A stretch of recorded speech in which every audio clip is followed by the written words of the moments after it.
예수님께서는 거라사인에 사는 귀신 들린 자를 만나기 위해서 배를 타고 갈릴리 바다를 건너셨습니다.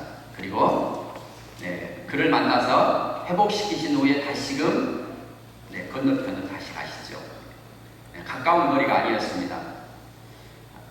갈릴리 그 지름이 갈릴리 바다는 21km 정도 되고 가장 가까운 곳은 한 11km에서 13km 정도 됩니다. 배를 타고 간다면 적어도 3시간, 4시간 이상은 걸려야 되는 거리를 한 사람을 위해서 가는 것을 봅니다. 저희가 지난주에 대유임령에 대해서 함께 말씀을 보았습니다. 한 장 넘겨주실까요? 내 집으로 돌아가라. 예수님의 제자 삼기. 우리는 누구입니까? 우리는 예수님의 제자들입니다. 예수님의 제자. 한번 옆에 분들 인사 한번 하시겠습니다. 당신은 예수님의 제자입니다. 그렇게 보이십니까? 옆에 분들이 예수님의 제자들입니다. 예수님의 제자. 그래서 우리가 예수님의 제자 삼기를 하는 것이죠. 예수님은 대유임령을 말씀하셨죠. 마태복음 28장에서. 그래서 지난주에 첫 번째 키워드가 뭐였습니까? 가라, 가라, 가서라고 말씀하시죠. 우리는 왜 가야만 합니까? 왜 가야만 할까요? 우리가 생각할 때는 아직 추수밭이 아니라고, 아직은 덜 익었다라고 생각할 수 있지만 주님이 보실 때는 이미 희어져 추수하게 되었다라고 말씀하십니다. 주님이 보실 때 이 세상은 추수밭입니다. 주님이 보실 때는. 그래서 우리가 가야 된다고 말씀하셨습니다. 누구에게 가야 되나요? 지난주에 설교를 잘 들으셨으면 우리는 믿지 않는 사람에게도 가야 되지만 또 누구에게도 가야 됩니까? 믿는 사람에게도 가야 됩니다. 믿지 않는 사람에게는 예수님을 전하고 그들이 예수님의 제자가 되도록 초청할 수 있는 것이고, 믿는 사람들에게는 그들이 또 다른 사람을 제자 삼을 수 있도록 믿는 사람들에게도 가야만 되는 것이죠. 그리고 어디서부터 시작해야만 합니까? 어디서부터? 예루살렘에서부터 시작하는 것이죠. 예루살렘에서부터 시작해서 유대와 사마리아와 땅끝까지로 내 증인이 되라고 주님이 말씀하셨습니다. 우리가 가서 사람들을 예수님 믿게 해야 되겠죠. 예수님 믿게. 그런데 우리의 힘으로 사람들을 예수님 믿게 할 수 있을까요? 우리의 힘으로. 우리가 가야 되는데, 믿지 않는 사람뿐만 아니라 믿는 사람들을 향해서 가야 되는데, 우리의 힘으로 할 수 없다면 누가 사람들 예수님께로 이끄는 일을 하실까요? 누가 하실까요? 요한복음 6장 44절 같이 읽겠습니다. 나를 보내신 아버지께서 이끌지 아니하시면 아무도 내게 올 수 없으니 기록되었은즉 아버지께 듣고 배운 사람마다 내게로 오느니라. 하나님 아버지께서 이끌지 아니하시면 누구도 내게 올 수 없다라고 말씀하셨습니다. 우리가 가서 사람들을 만나지만 결국 일하시는 분은 누구십니까? 아버지께서 일하시는 거죠. 아버지께서 일하십니다. 아버지께서 일하지 않으면 사실 주님께로 나갈 수 없고 주님을 영접할 수 없습니다. 아버지께서 듣고 배운 사람마다 내게로 오느니라.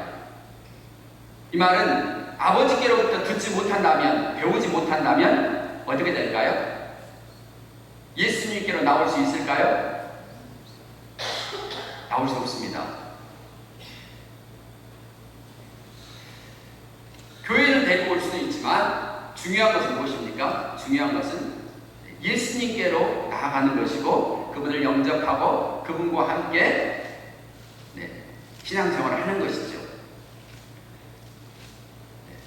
저기 동그라미 안에 사람 모양이 666 표시였는데 이상하게 숫자가 꼬였는데 아버지께로부터 듣지 못하고 배우지 못한 사람들은 어떻게 될까요? 어떻게 될까요? 네. 예수님을 영접할 수가 없습니다. 예수께 나올 수 없고 오히려 그 반대죠. 예수님을 떠나게 되어 있습니다. 떠나게 되어. 그래서 요한복음 6장 66절에 보면 뭐라고 되어 있을까요? 많은 사람들이 예수님께 나왔다가 예수님을 떠났다라고 말씀하십니다. 예수님을 따랐던 많은 제자들이 예수님을 떠났더라. 이 말씀은 우리가 아버지께로부터 듣고 배우지 못한다면 결국 예수님을 떠나게 된다는 거죠. 네. 요한복음 6장 66절 666이 되고 맙니다. 우리 666 별로 싫어하잖아요. 네, 666. 아버지께로부터 듣고 배우는 것이 그만큼 중요하죠. 네, 우리는 사람들을 예수님께로 이끌려고 하지만 정작 일하시는 분은 아버지께서 일하셔야만 된다는 것입니다. 네, 그렇다면 어떻게 해야지 아버지께서 일하시고 또 우리가 원하는 사람들이 아버지께로부터 듣고 배울 수 있을까요? 듣고 아버지께로부터 가르침을 받을 수 있을까요? 네, 아버지께 듣고 배우지 않으면 사람들이 내게로 올 수 없다고 했기 때문에 우리는 그냥 두 손을 늘어뜨리고 있으면 되나요? 네, 그건 아니죠.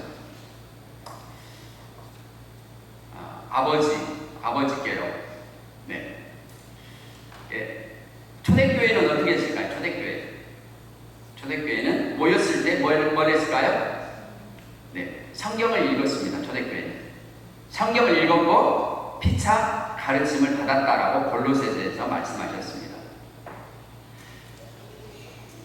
예수 믿는 사람들도 있겠고 아직은 의심하는 사람들도 모임 속에는 항상 있을 수 있습니다.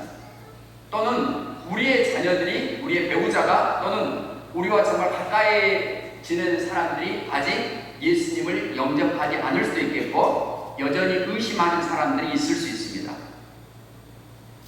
이들이 어떻게 하면 아버지께로부터 듣고 배울 수 있을까요? 또는 가르침을 받을 수 있을까요? 네, 그러기만 한다면 그들은 당연히 예수님을 영접할 것이고 구원받는 삶을 살 수 있겠죠. 어떻게 하면 될까요? 어떻게 하면? 네. 아버지께로부터 듣고 배울 수 있도록 하면 되는 것입니다. 하면 되는 것이죠.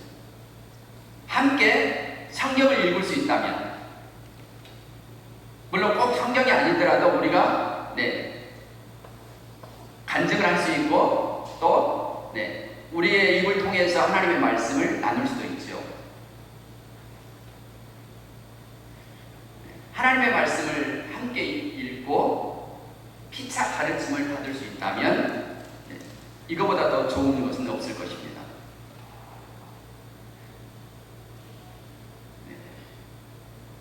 특별히 예루살렘에서 시작한다고 예루살렘에서부터 복음이 증거되어야 된다고 말씀드렸습니다. 그리고 예루살렘은 나와 가장 가까운 곳에서부터 시작한다고 볼 수 있겠죠. 사도행전에 보면 사도행전 16장에 가족에 대한 구원에 대해서 나옵니다. 가족 구원. 어떻게 해야지 우리의 가족이 구원을 받을 수 있을까? 그렇게 간수장은 사도 바울에게 요청한 건 아니었습니다. 사도 바울이 빌립보에서 복음을 전하다가 잡혀서 감옥에 갔는데 바울과 실라가 찬송 중에 옥문이 열렸죠. 옥문이 열리고 지진과 함께 옥문이 열렸을 때 자고 있던 간수장이 놀래가지고 눈을 떠보니까 옥문이 열려있는 것이죠. 주 예수도 보이지 않고. 그래서 자결 하려고 했을 때 사도 바울이 우리가 여기 있다. 감옥 안에 있다. 그러면서 이제 간수장이 구원을 받는데 그가 그렇게 말했습니다. 내가 어떻게 하여야지 구원을 받으리까? 내가 어떻게 하여야지? 그런데 사도 바울을 통해서 주시는 대답은 아주 놀랍습니다. 사도행전 한번 16장 한번 보겠습니다. 사도행전 16장. 간수가 묻죠. 내가 어떻게 해야, 선생들아, 내가 어떻게 해야 구원을 받을 수 있느냐? 라고 했을 때 사도행전 16장 31절에서부터 34절까지 한번 읽어보도록 하겠습니다. 이것은 굉장히 중요한 부분이고, 우리가 우리의 가족을 생각할 때 특별히 사도행전 16장 31절에서부터 34절 말씀은 아주 중요한 말씀입니다. 가족 구원을 위해서. 함께 사도행전 16장 31절에서부터 읽어보겠습니다. 이르되 주 예수를 믿으라. 그리하면 너와 내 집이 구원을 받으리라 하고 주의 말씀을 그 사람과 그 집에 있는 모든 사람에게 전하더라. 그 밤 그 시각에 간수가 그들을 데려다가 그 맞은 자리를 씻어주고 자기와 그 온 가족이 다 세례를 받은 후 그들을 데리고 자기 집에 올라가서 음식을 차려주고 그와 온 집안이 하나님을 믿음으로 크게 기뻐하니라. 아멘. 오늘 여기서 보면 31절에서 뭐라고 합니까? 간수장에는 내가 어떻게 구원을 받겠습니까? 라고 했지만 바울을 통해서 하나님의 마음은 어떤 것입니까? 너 혼자 구원 받는 것으로 만족하면 안 된다. 너와 내 집안이 구원을 받는 것이 중요해. 그 집에 있는 모든 사람에게 복음은 전해졌고 온 가족이 세례를 받았고 그리고 온 집안 사람들이 구원을 받았습니다. 온 집안 사람들.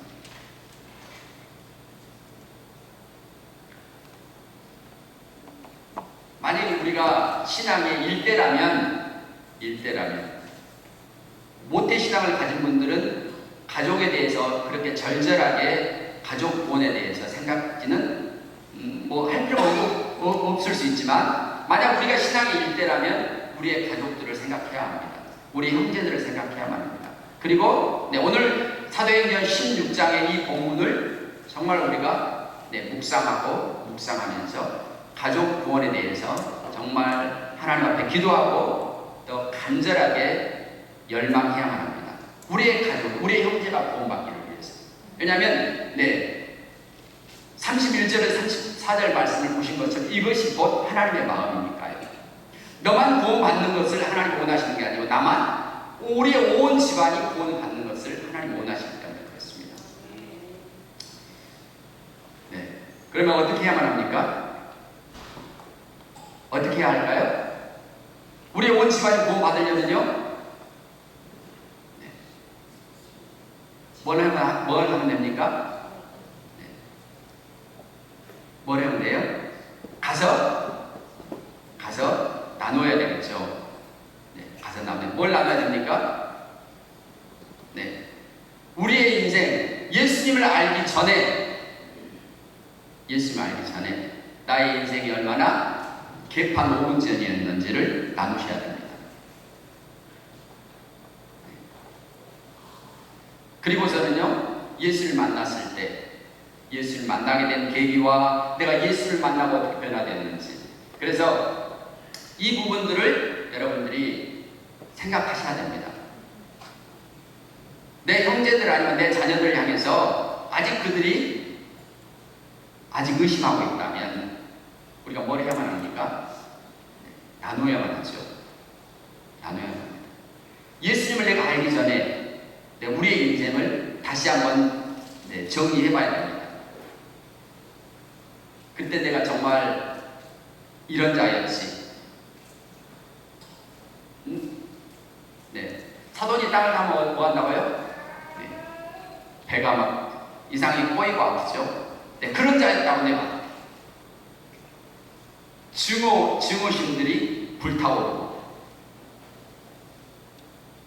늘 삶에서 불안했던 것, 이런 것들이 예수님 내가 알기 전에 내가 얼마나 주님을 불신했던 삶을 살았는가, 내가 얼마나 우울한 삶을 살았는가, 내가 정말 낙심한 삶을 살았는가, 이런 것들이 모든 사람들 안에 다 있습니다. 그리고 그것을 내가 정리를 해야만 합니다. 내가 주님을 알기 전에 나는 이런 사람이었지. 그래도 내가 주님과의 만남을 통해서 내 삶, 나의 인생이 어떻게 바뀌었다고요? 네, 꽃피는 인생으로 바뀌었다는 거죠. 그래서 바뀐 것이 없는데, 여러분이 그렇게 생각할 수 있지만, 그러나 하나님이 보실 때는 다른 거예요. 하나님이 보실 때는 우리가 전에는 어둠이지만 이제는 빛이라고 말씀하십니다. 이제는 빛. 하나님이 보실 때는 우리가 우리 자신을 생각했던 것보다 훨씬 더 영광스럽게 하나님께서 바라보시는 겁니다. 그래서 예수 믿고서 내 인생이 어떻게 꽃피게 되었는가, 어떻게 내 안에서 이런 하나님의 사랑들이 쉼없이 계속 샘솟듯 솟구쳐 올라오고 있는가. 예전에는, 그렇죠, 예전에는 우리가 교회 오지도 않았고 교회 와서 봉사하고 섬긴다 이런 것들은 생각하지도 못했던 것인데, 여러분이 섬기고 봉사하고 있습니다. 그리고 그 안에 하나님이 주시는 기쁨들도 있습니다. 그리고 이런 것들을 찾으셔야만 됩니다. 내 삶에서 얼마나 용서가 쉬워졌는지, 예전에는 죽기보다 싫었는데 지금은 용서가 얼마나 쉬워졌는지, 우리 안에 주님의 평강이 늘 머물고 있죠. 우리는 믿음을 가지고 있습니다. 예전에는 이런 것을 생각하지 못했고, 우리가 어떤 소망이 있었습니까? 예전에 예수님을 알기 전에 어떤 소망을 가졌나요? 그냥 잘 먹고 잘 살면 되지. 이 정도뿐이었습니다. 그러나 지금 우리는 하나님 나라와 그분의 왕국에 대한 소망들을 가지고 있습니다. 예전에 꿈꾸지 못했던 꿈들을 지금 우리는 꾸고 있습니다. 예전에 꿈꾸지 못했던 것들. 그래서 이런 나의 인생들을 정리해야만 합니다. 그래서 사람들에게 예수 믿었더니 내가 이런 변화된 삶을 살았어 라고 말할 수 있어야 됩니다. 그리고 모든 사람들 안에는, 예수 믿는 모든 사람들 안에는 이런 간증거리가 사실은 많이 있습니다. 많이 있습니다. 그래서 우리가 그것을 찾아야만 합니다. 그리고서는 뭘 해야만 할까요? 그리고서 어떻게 내 가족들이, 내 형제들이, 내가 아는 친한 사람들이 예수님을 믿고 구원받을 수 있을까? 이것은 우리의 힘으로 되지 않는 일이기 때문에 아버지께로부터 듣고 배우면 되는데, 그러면 우리가 어떻게 할 수 있을까? 우리가 어떻게 하면 됩니까? 우리의 자녀들이 어떻게 주님을 알게 되고 구원받는 삶을 살 수 있을까요? 어떻게 하면 될까요?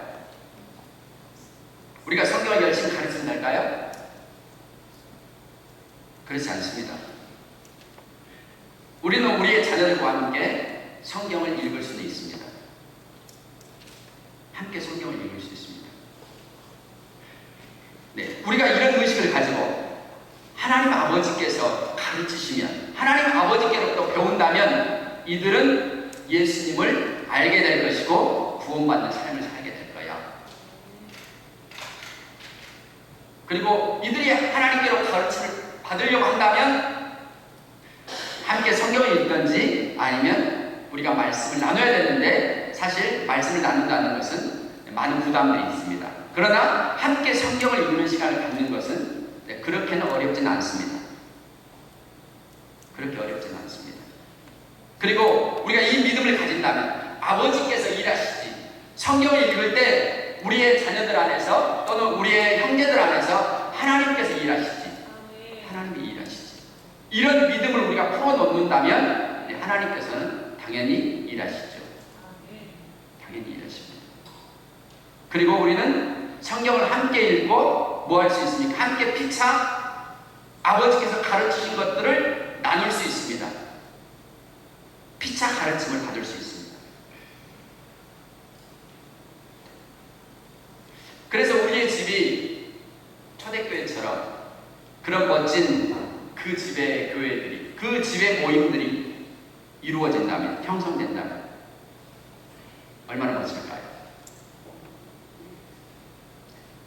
이것은 우리가 무언가를 더 많이 배워야 된다는 것도 아닙니다. 하나님 아버지께서 지금 일하고 계시지. 내가 해야 되는 이것은 내가 해야 되는 무엇입니까? 함께 우리가 시간을 내서 함께 성경 읽는 시간을 갖는 것입니다. 함께 읽고, 함께 나누는 것이죠. 나는 이 말씀을 읽으면서 이런 말씀, 하나님이 이런 분이신 것 같아. 너는 어떻게 생각해? 함께 읽고 함께 나누는 것입니다. 그리고 함께 가르침을 받는 것입니다. 그래서 하나님께서 예루살렘에서부터 시작해서 이 복음이 땅끝까지 이르러야 된다라고 말씀하셨습니다. 그리고 오늘 말씀을 통해서 누가 가르치십니까? 누구에게 배워야지만 예수님께로 나올 수 있습니까? 아버지께로 배워야 되는 것입니다. 그래서 우리가 이런 소망을 가졌으면 좋겠습니다. 이런 소망. 주님, 우리의 집 안에서 우리의 가족들이 정말 구원받기를 원하고, 그래서 주님, 이 가장 쉬운 방법들을 내가 순종하고 나가겠습니다. 주님께서 일하실 것을 믿습니다. 그래서 온 가족이 사도행전 16장에 있는 것처럼 그런 구원받는 역사가 일어나기를 축복합니다. 찬양 드리도록 하겠습니다.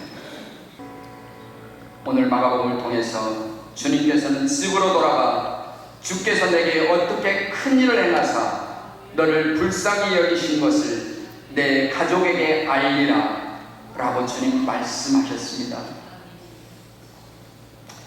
우리의 형제와 자매들이, 우리의 가족들이, 우리의 아들과 딸들이 구원받는 것이 하나님 아버지의 뜻임을 감사합니다. 하나님 아버지께로부터 저들이 배움을 받고 가르침을 받을 수 있도록 주님, 우리가 마땅히 행할 일들을 하겠습니다. 도와주십시오. 우리의 입술로 주님을 증거하겠습니다. 주님을 사랑하겠습니다. 또한 주님, 그들과 함께 성경을 함께 읽으며 우리가 하나님의 가르침을 받기를 원합니다. 하나님 도와주십시오. 우리의 마음과 또한 우리가 기도하는 대상자들의 마음을 움직여 주시고 부드럽게 하여 주셔서 온 가족들이 오늘 귀신 들렸던 한 사람을 통해서 그의 가족과 그의 동네가 복을 받은 것처럼 우리를 통해서 주님, 우리의 가족뿐만 아니고 우리의 모든 후대가 하나님의 축복을 경험할 수 있게 하여 주옵소서. 주님을 찬양합니다. 우리 안에서 일하신 주님을 높여드립니다. 예수 그리스도의 이름으로 기도드립니다. 아멘.